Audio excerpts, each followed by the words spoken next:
G'day there, it's Duncan here. This is a day of shame, and it should be. A 5-year-old girl taken, a family shattered, a community grieving.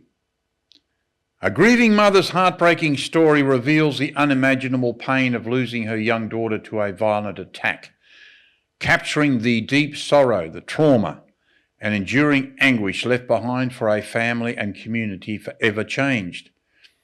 But here's the question Aussies are asking. How does the alleged child killer Jefferson Lewis, with a long history of violent offences, aggravated assaults, breaches of domestic violence orders, repeated time in prison, end up back in the community?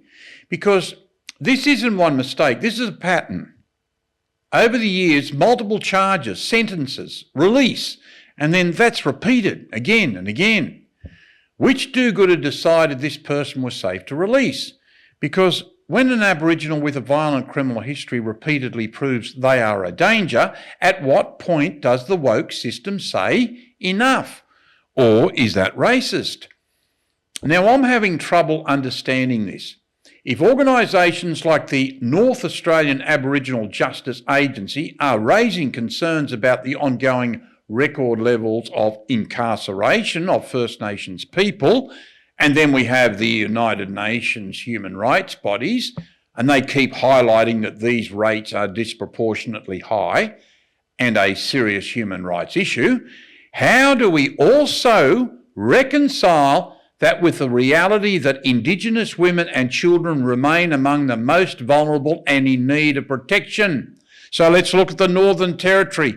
They continue to record the highest rates of domestic and family violence in this country, with approximately 100 women killed by intimate partners over the past 25 years, with the vast majority being Aboriginal.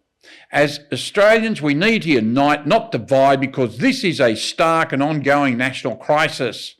And we certainly don't need divisive activists who are constantly berating Aussies with the slogan, "This is Aboriginal land, always was, always will be."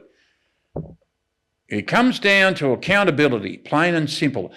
And I ask you, Albo, mate, if $30 billion is being spent each year across hundreds of indigenous organisations, why do some remote communities have an appearance of a squalid third world refugee camp? And where is that money going, mate? And what outcomes is it actually delivering?